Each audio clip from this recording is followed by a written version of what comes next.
말씀 함께 보겠습니다. 오늘 우리에게 주시는 말씀 신약의 마태복음 26장 36절부터 41절까지입니다. 마태복음 26장 36절부터 41절까지 우리 한 목소리로 같이 받들어 읽도록 하겠습니다. 이에 예수께서 제자들과 함께 겟세마네라 하는 곳에 이르러 제자들에게 이르시되 내가 저기 가서 기도할 동안에 너희는 여기 앉아 있으라 하시고 베드로와 세베대의 두 아들을 데리고 가실새 고민하고 슬퍼하사 이에 말씀하시되 내 마음이 매우 고민하여 죽게 되었으니 너희는 여기 머물러 나와 함께 깨어 있으라 하시고 조금 나아가사 얼굴을 땅에 대시고 엎드려 기도하여 이르시되 내 아버지여 만일 할만하시거든 이 잔을 내게서 지나가게 하옵소서. 그러나 나의 원대로 마시옵고 아버지의 원대로 하옵소서 하시고 제자들에게 오사 그 자는 것을 보시고 베드로에게 말씀하시되 너희가 나와 함께 한 시간도 이렇게 깨어 있을 수 없더냐. 시험에 들지 않게 깨어 기도하라. 마음에는 원이로되 육신이 약하도다 하시고 아멘. 하나님 말씀이었습니다. 우리 서로 인사 나눌까요? 오직 예수 줄여서 오예. 우리 서로 인사하시죠. 오예. 오예. 오예. 오직 예수님밖에 없습니다. 나를 구원하실 분은 오직 예수 그리스도 한 분밖에 없는 줄로 믿습니다. 올해 표합니다. 시작. 나의 영혼아 잠잠히 하나님만 바라라. 무릇 나의 소망이 그로부터 나오는도다. 시편 62편 5절 말씀. 할렐루야. 요즘 이렇게 길을 가다 보면은 이렇게 꽃들이 아주 이렇게 화려하게 쭉 펴 있습니다. 나뭇가지. 불과 지난주 정도까지만 해도 이렇게 가지가 좀 칙칙하고 그랬는데 어느 순간에 이렇게 막 이렇게 형형색색으로 이렇게 쫙 물들어져 있습니다. 참 계절의 변화가 그렇게 금방 또 오는 것 같아요. 저는 참 봄을 좋아해요.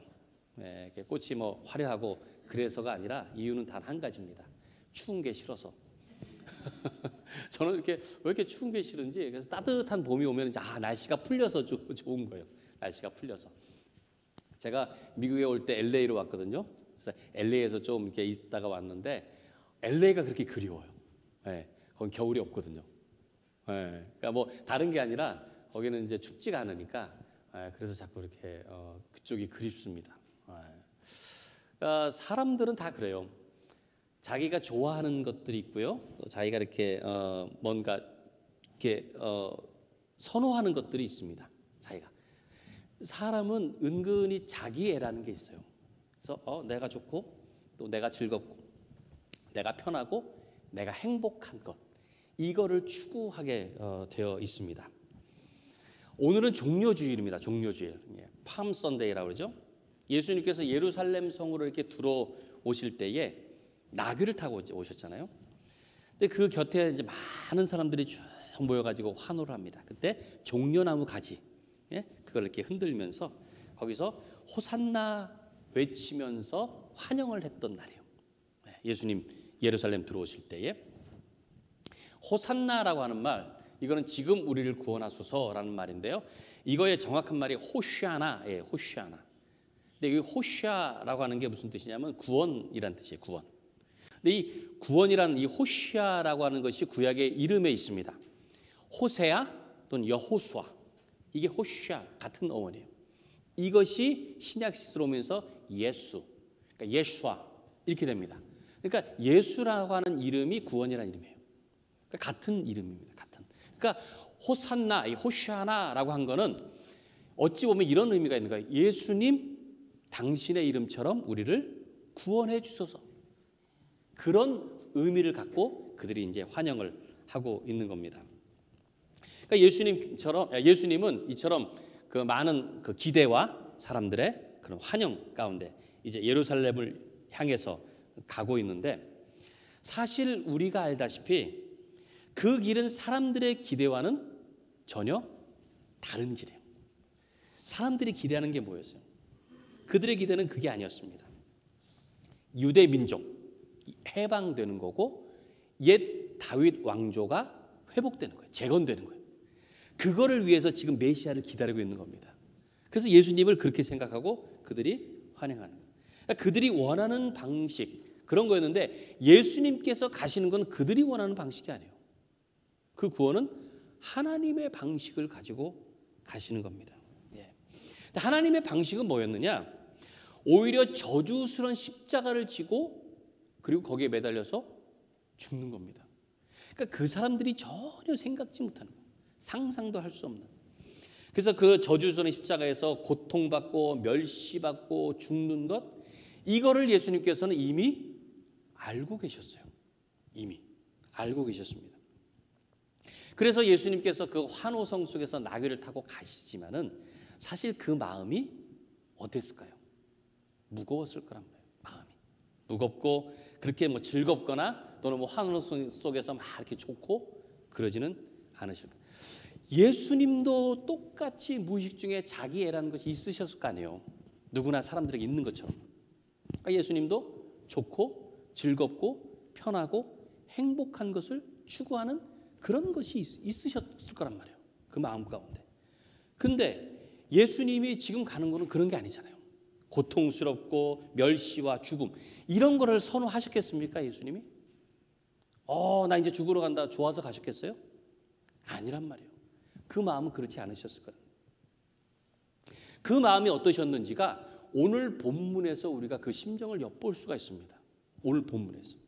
오늘 본문은요. 예수님께서 이제 예루살렘에 들어오신 다음에 한 5일 정도 지난 다음 그리고서는 그 유월절을 앞두고 제자들과 함께 그 유월절 만찬을 하셨잖아요. 같이 만찬을 하신 다음에 그 다음에 겟세마네 동산이라는 곳에 가셔서 기도하셨습니다. 기도하셨어요. 그 기도하시는 그 내용이에요. 그 내용. 그러니까 이제 곧 고통과 죽음이 막 바로 이제 임박해 있는 그런 시간이에요.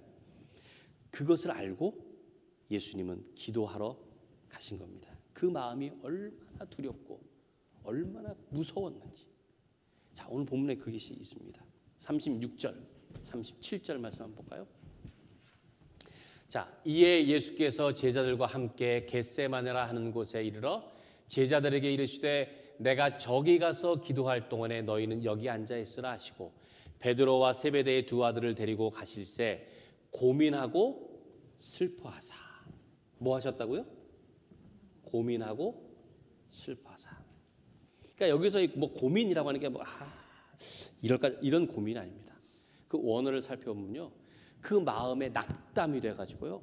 정말 모든 것이 다 그냥 끝난 그런 절망스러운 상태. 그래서 견딜 수 없는 그런 슬픔. 이 가운데서 말 그대로 막 정신을 잃을 것 같은 그런 상황인 거예요. 고민하고 슬퍼하사가. 그런 상태입니다. 그러니까 스스로 마음을 어떻게 뭐 조절할 수도 없는. 우리도 살다 보면 그런 경우가 있지 않습니까? 한두 번 정도? 여러분도 그런 경우를 겪어봤잖아요. 정말 모든 것을 내가 뭐 다 그냥 이렇게 없어지고 나도 막 그냥 막 땅이 푹 꺼져버리는 것 같은 정신을 차릴 수 없고 내가 무엇을 해야 될지 모르는 그런 지경. 예. 그러니까 예수님께서 제자들을 데리고 기도하러 가실 때의 그런 상태였다는 거예요. 그런 상태.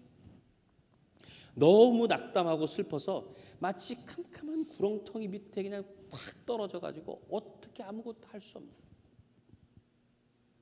아마 뭐 여기에 나와 있지 않지만 예수님의 모습을 보면은 막 식은땀이 나고요. 막 얼굴이 굳어져 있고 손을 막 떨리면서 그런 모습이 아니었겠는가라고 상상을 해봅니다. 자, 38절 볼까요?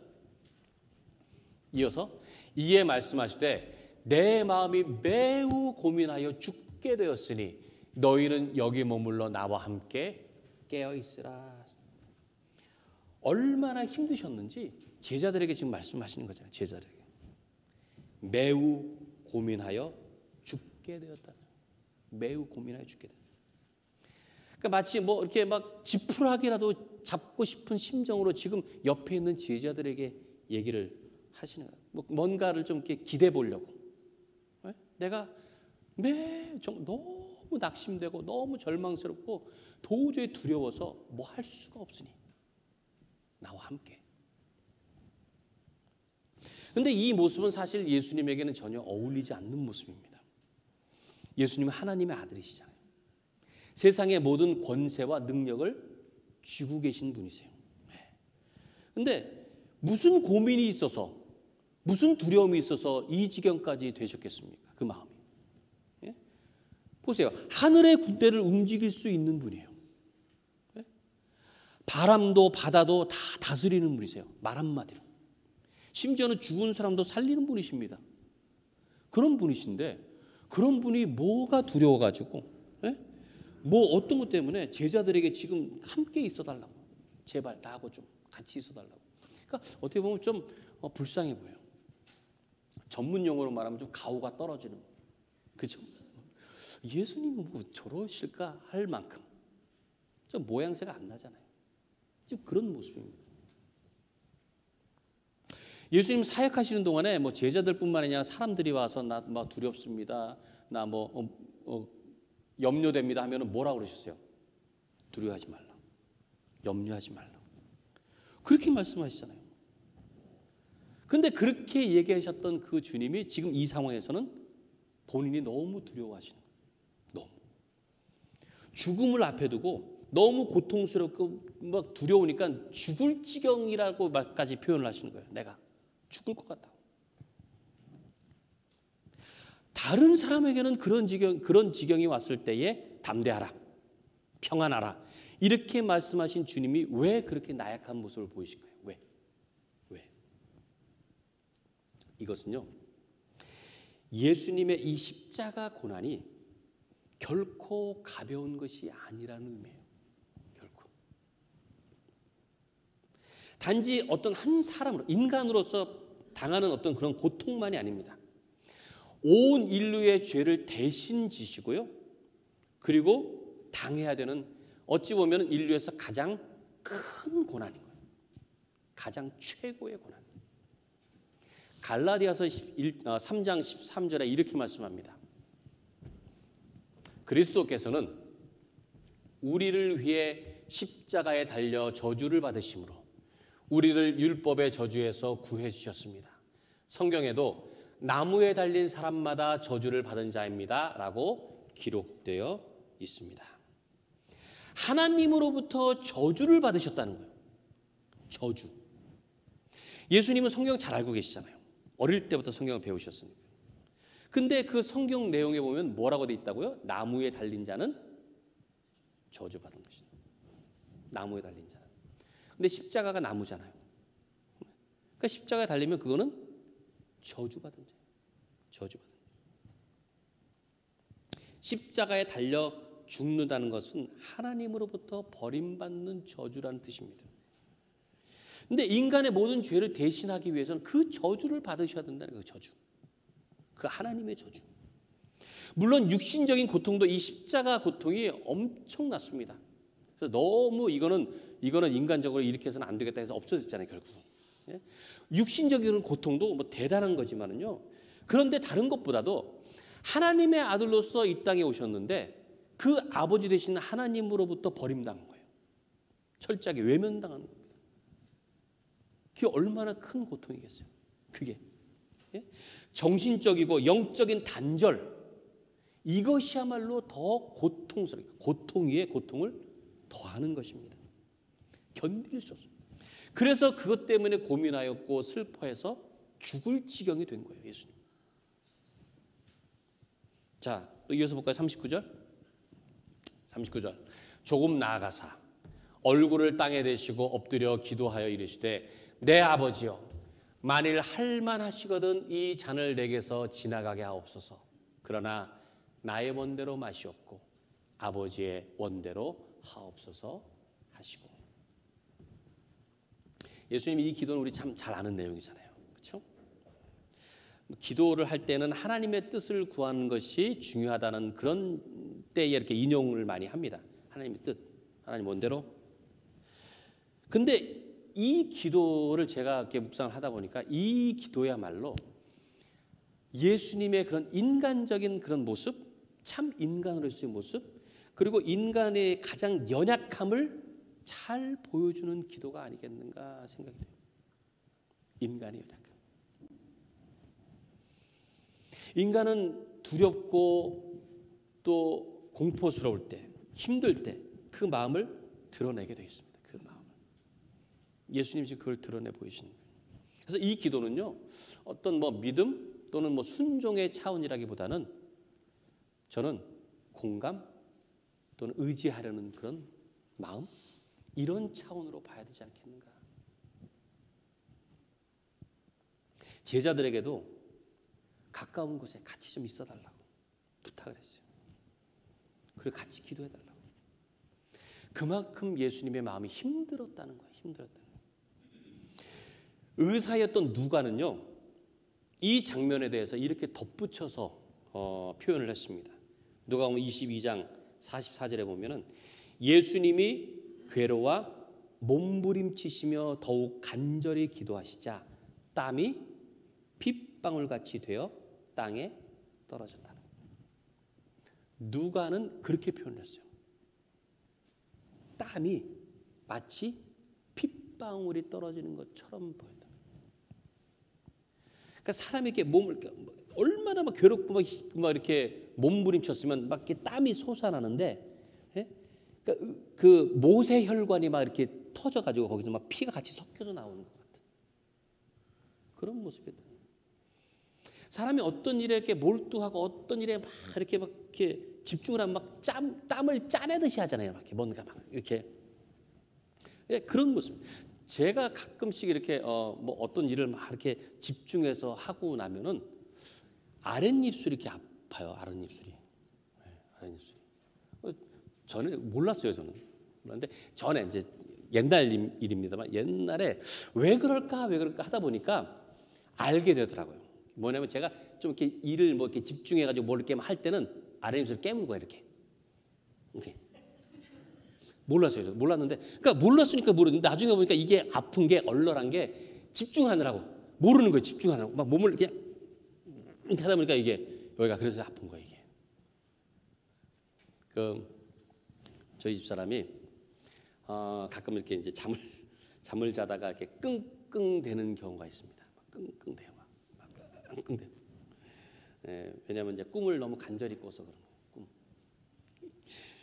어느 때는 막 이렇게 막 땀이 막 날 정도로 막 이렇게 막 땀을 흘리면서 막 끙끙대요. 그럼 이제 제가 알죠. 여보 괜찮았다. 그러면 깨우면은요, 고마워 그래. 악몽 꿨어 그래. 악몽을 꾸면은 그렇잖아요. 악몽 꾸면은 막 어느 때 가위에 눌리고 막 이럴 때는 막 내가 못하잖아요. 그러니까 막 끙끙대잖아요. 그럼 제가 이제 그걸 알면 막 깨우면 이제 거기서 깨어나는 거예요.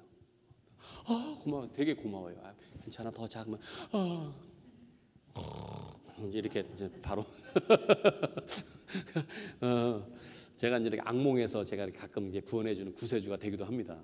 저도 그래요. 저도 가끔 악몽을 꾸던가 이렇게 막 가위에 눌리거나 하면은 몸을 어떻게 못해요. 막 몸 이렇게 짜내듯이. 그렇죠? 우리가 악몽만 꿔도 그래요. 악몽만 꿔도 우리 몸이 막 얼마나 막 짜내듯이. 이 예수님께서 기도하시는 곳이 어디라고 그랬죠? 겟세마네라고 했잖아요.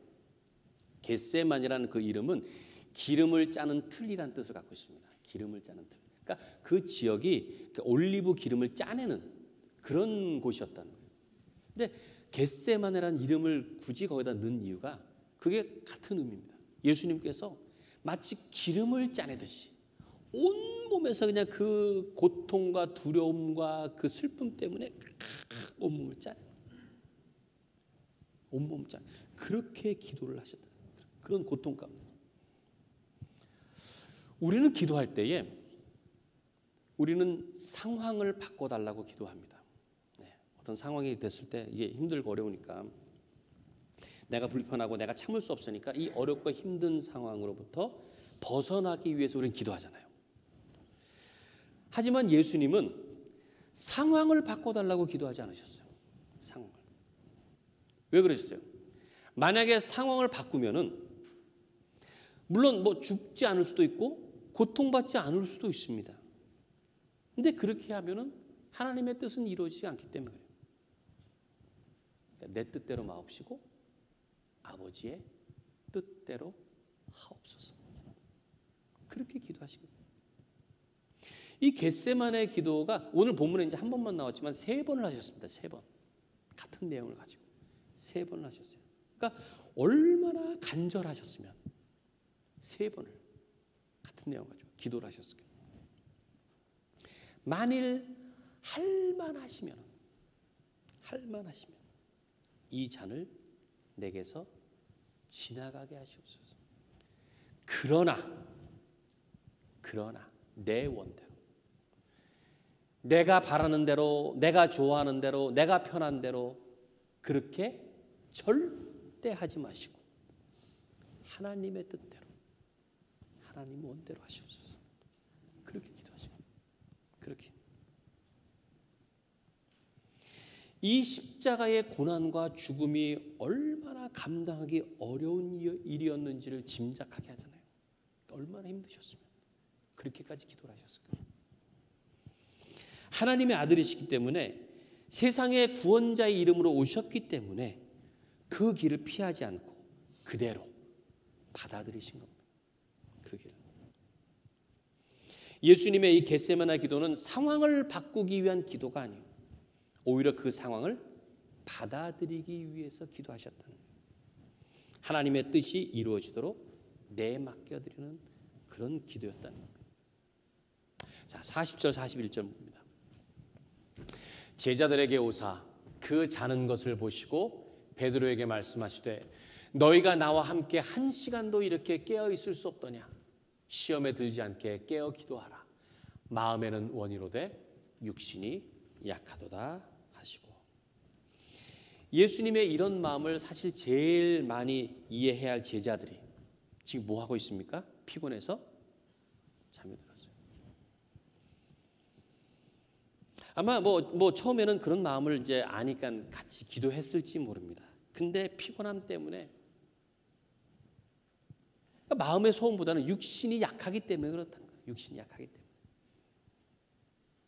그러니까 우리는 영적으로 깨어서 기도하는데 참 부족한 게 많습니다. 하나님의 뜻보다는 뭔가 내 뜻을 이루고 싶어서 우리는 기도를 해요. 하지만 우리는 그런 연약함을 주님께 내려놓고 진정으로 하나님의 뜻을 위해서 기도한다면 반드시 분명코 하나님의 뜻이 이루어질 줄로 믿습니다. 그렇기 때문에 이 예수님의 연약함, 이것이 우리를 이해하고 보듬어 주시는 은혜가 된다는 거예요. 예수님의 연약함.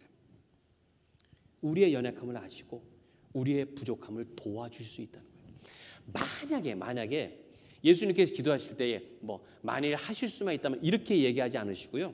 정말 당당하게 아버지여 당신의 뜻대로 하옵소서. 십자가쯤이야. 잠깐이면 되죠. 만약에 그렇게 기도하셨다면은 그러면 어땠을까요? 그러면 우리는 그렇게 생각했어요. 하나님의 아들이니까, 신이니까, 고통 그런 건 별거 아니겠지.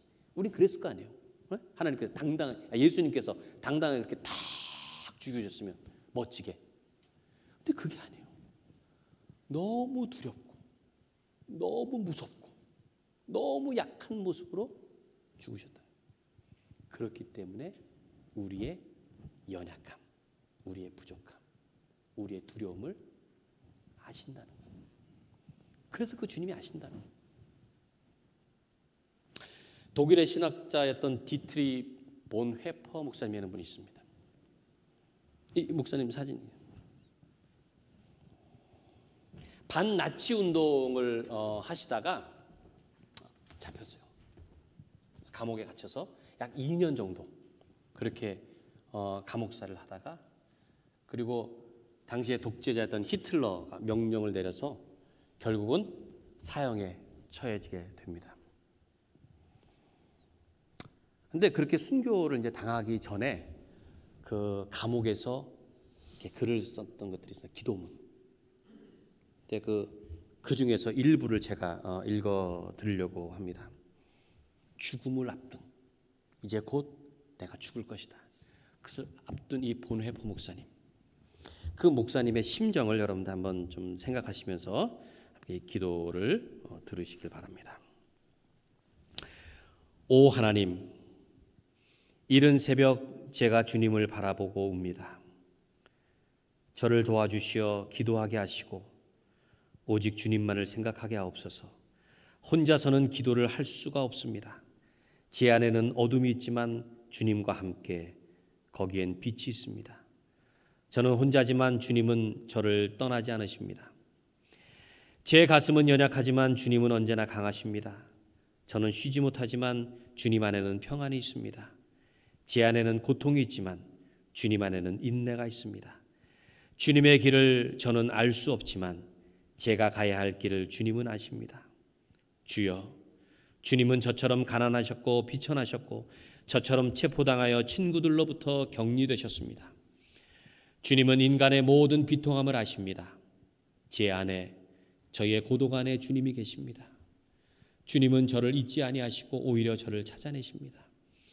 제가 주님을 알고 사랑하기를 주님은 간절히 바라십니다. 주여, 주님의 부르시는 소리를 듣고 제가 주님을 따라갑니다. 거룩하신 성령님, 절망에서 지켜줄 믿음을 저에게 주소서. 주님과 다른 모든 이들을 향한 사랑을 제 속에 담아주시어 그 어떤 징후와 고통에도 오염되지 않게 하소서. 두려움에서 건져줄 믿음을 저에게 주옵소서. 오 주 하나님, 크나큰 곤경이 저를 덮쳤습니다. 걱정 근심이 저를 삼켰고 저는 어찌할 바를 모르겠습니다. 오 하나님, 저를 위로해 주시고 도와주옵소서. 주님이 주시는 것들을 견뎌내도록 저에게 힘을 주소서. 두려움이 저를 다스리지 못하게 하소서. 사랑 많으신 아버지로서 저의 사랑하는 아내와 아이들을 돌봐주옵소서. 오 자비로우신 하나님, 주님께 그리고 이웃들에게 저지른 저의 모든 죄를 용서하소서.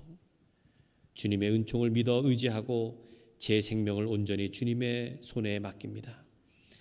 주님께서 가장 좋으신 대로 저에게 하옵소서. 그것이 저에게도 가장 좋을 것이기 때문입니다. 살든지 죽든지 저는 주님과 함께 있고 주님은 저와 함께 계십니다. 주여, 저는 주님의 구원과 주님의 왕국을 기다립니다. 정말 예수님의 기도를 닮은 것 같지 않아요? 죽음 앞에 두려움이 가득하지만 하나님께 모든 것을 다 맡기고 있다는 것을 우리가 느끼게 됩니다. 예수님께서 이 십자가 죽음을 앞두고 참으로 인간적인 그런 모습을 보여주셨기 때문에 우리는 그 주님의 진실된 사랑을 깨닫게 되는 거예요. 얼마나 두렵고 얼마나 고통스럽고 얼마나 외로우셨을지를 우리가 알게 됩니다. 그럼에도 불구하고 그 길을 피하지 않으시고 묵묵히 걸어가셨다는 거예요. 그 주님의 사랑을 깊이 깨닫는 여러분들 되시기 바랍니다. 십자가를 향해서 담대히 걸어가신 주님의 사랑, 그 사랑에 감사하시는 여러분들 되시기 바라요. 하나님의 아들이지만 내 죄를 대신해서 대신 제물이 되시고 그래서 아무것도 하지 않으시고 모든 것을 버리신 그 주님의 사랑에 감사하시는 여러분들 되시기 바라요. 그 사랑의 소중함과 위대함이 나를 구원하신다는 것, 이것을 깨닫고 이번 고난 주간을 통해서 주님과 더욱 가까워지시기 바랍니다. 그래서 구원의 확신 또 천국의 소망이 분명해지시길 바라요. 그래서 부활절이 여러분들에게 구체적이고 실제적으로 가장 기쁘고 복된 날이 되시기를 주님의 이름으로 간절히 축원합니다. 우리 함께 이 시간 우리 찬양하고 기도하도록 하겠습니다.